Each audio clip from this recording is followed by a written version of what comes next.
Winston Amoah is going to share his annual bonus with you. Yeah!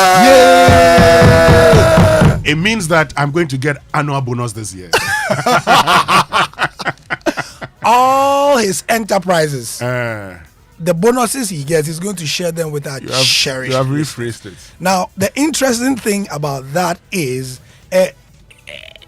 Winston will talk to you privately. Yes. Let's do it private. All right, let's get into the sports now. Yeah, thank you, Winston. And the Joy Sports Center is powered by the Joy Sports team. Hello, I'm Gary Al Smith, and today we'll hear a bit about the MTN Ashanti Fest. That's outstanding 1-month-long event in the Ashanti region, in addition to getting the update on the Black Meteors, and of course there's a lot more. Let's begin. Today, Ghana's Black Meteors, the under-23 team, face off with the defending champions of the under-23 in Africa, and that's Egypt. It's all in a bid to step up preparations for kickoff of the Africa Cup of Nations next weekend. Yes, the under-23 African Cup starts a week from this weekend. It will be Ghana's second appearance at the competition as they aim for an Olympic Games return. You know that Ghana have not been at the Olympics since 2004. That's too long. Meteors landed in Egypt 2 days ago and held a first training session last night. Ghana will face the host Morocco, Guinea and Congo when the tournament kicks off. Frederick Achampong, aka Achi, is chairman of the Meteors Management Committee. If we end up winning the tournament, I mean, it will be a bonus, it will be a plus that would graciously welcome. But the ultimate target for us is to qualify for the Olympics. You do remember that we haven't qualified for the Olympics as a country since 2004. And so I think that these guys are bent on helping us to, realize that aim and objective for us to qualify for the Olympic Games. Well, after the Egypt friendly, the Meteors are scheduled to take on an Egyptian club side in another friendly before heading to Morocco for the competition proper. There are 24 players in the camp currently, for those who don't have updates on who is there. Now, interestingly, Black Stars player Enes Nuama, who will be, it's very likely to be playing against Madagascar this weekend in the Black Stars AFCON qualifier, is part of the 24 players as well. Kamaldeen Sulemana, and they're both expected to join the team. That's after the Madagascar game. You get it? So the senior national team themselves, like I said, are stepping up preps for Sunday's AFCON qualifier versus Madagascar. And there's currently a clean bill of health. Nobody is injured after the injury-forced departure of Gideon Mensah. Ghana still not qualified for the competition, but a win on Sunday, guess what, will secure qualification with one game to spare. So all they got to do is win no matter what. Mark Addo is the GFA Vice President. He wants the Stars to get the job done quickly so that they can focus on bigger stuff. Normally, when we talk about Ghana, I remember the day when we were when we lost the game in South Africa. Right, remember? And the spirit was down, and I said to you guys that we are Ghana, we're going to qualify. Remember that competition we had, and obviously they did finally, eventually. But what people expect, or the nation expect from the Black Stars under normal circumstances, is that qualification is given.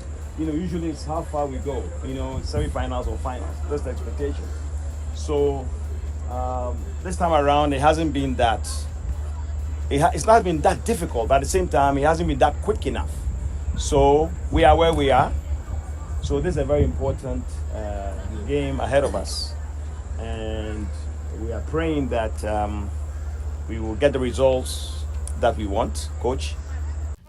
Right, so that's Marcado, GFA Vice President, and they will still be training so that they can be one of the teams that have qualified for the AFCON.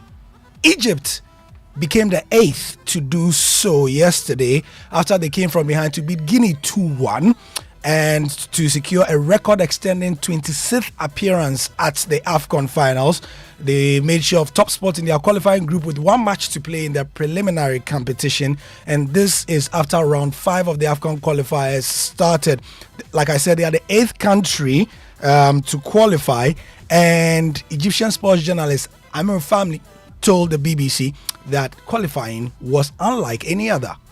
Actually, yeah, this campaign was a little bit strange for Egypt because we started under Ihab Galal, the national coach. He led Egypt through the first 2 games winning against Guinea 1-0 in Cairo, and then losing to Ethiopia away from home by 2-0. And that game cost him his job because it was unacceptable the way that Egypt conceded 2 goals to Ethiopia. Egypt looked really in shambles in that game. Rui Vitoria was contracted. 3 games under Rui Vitoria, 3 wins, and the qualification is in the bag. It's very important that Egypt won this game before the World Cup qualifying draws. By this win, Egypt is assuring that they will remain as a seeded team in that draw. So it's really important for us. Very important for them. Amir Fam is speaking to the BBC there. In other games, Gambia beat South Sudan by 3-2. So Gambia are now tied on 9 points with Mali in Group G. Sao Tome lost 1-0 to Guinea-Bissau. So these are the countries that have qualified for next year's AFCON already. Ivory Coast already, by virtue of the fact that they are the hosts, are already there.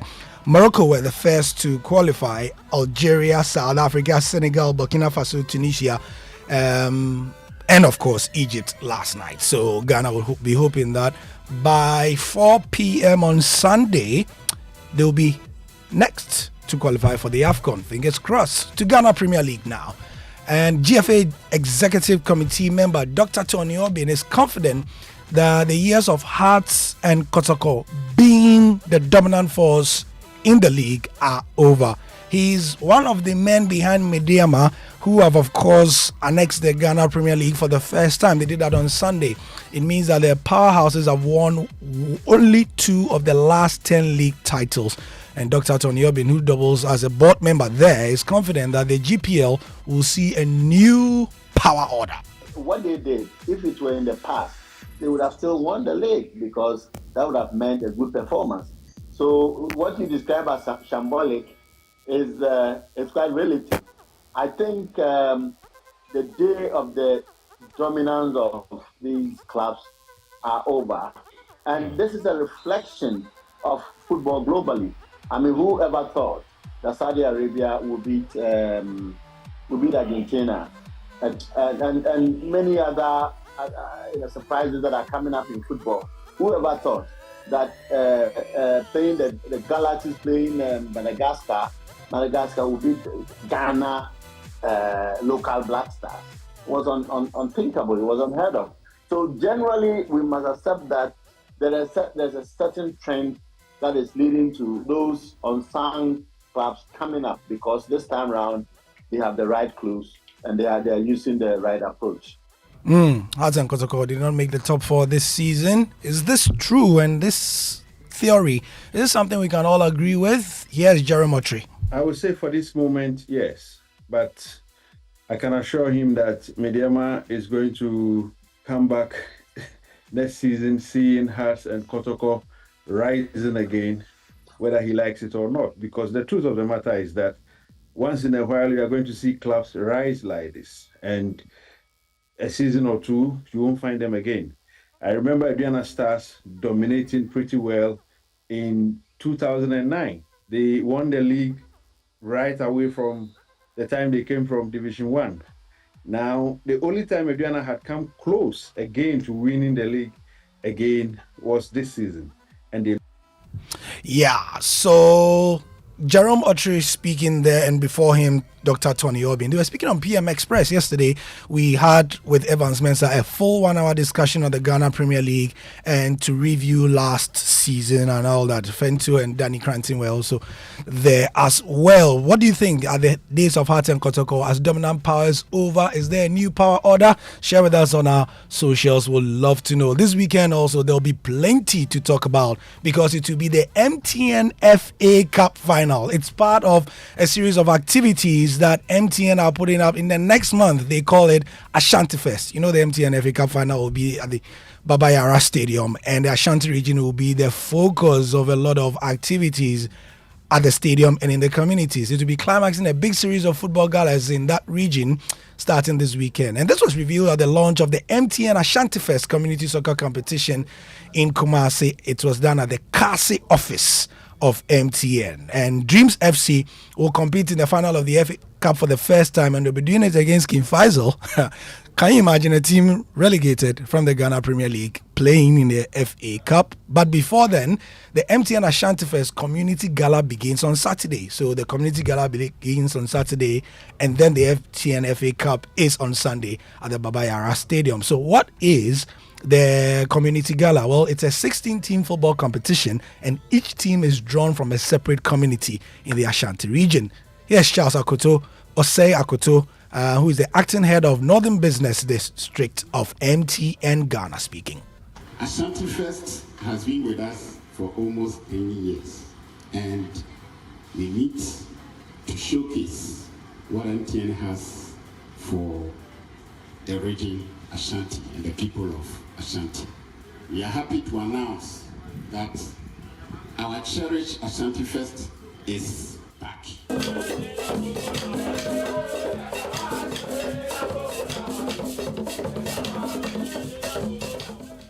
Yeah, man. So the targeted communities are Asafo, Amakum, Bantama, South Treso, Ebuakwa, Santasi, Ahojo, Atonsu, Ahinsign, Tech, and Eja. Then there's Abuabo, there's what I say, there's Oforikrum, there's Asokori Mampong, Krofrom, Swami, Tafo, Abrepo, Bremain, Bosheng, Mamponting, Magazine, and Afrancho. So these are the communities targeted by the MTN Community Gala. So boxing, an African Boxing Championship in Cameroon has been put on hold, and we understand that this decision was reached based on the uncertainty about conversations between the IOC and the World Amateur Boxing Body, that's the IBA.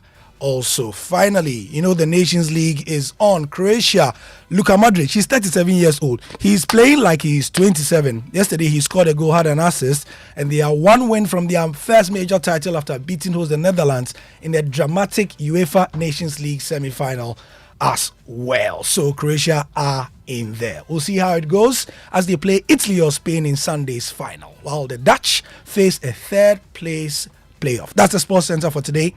Me, Gary L. Smith. Thank you for the time. Thank you very much, Gary L. Smith, for joining us with the latest.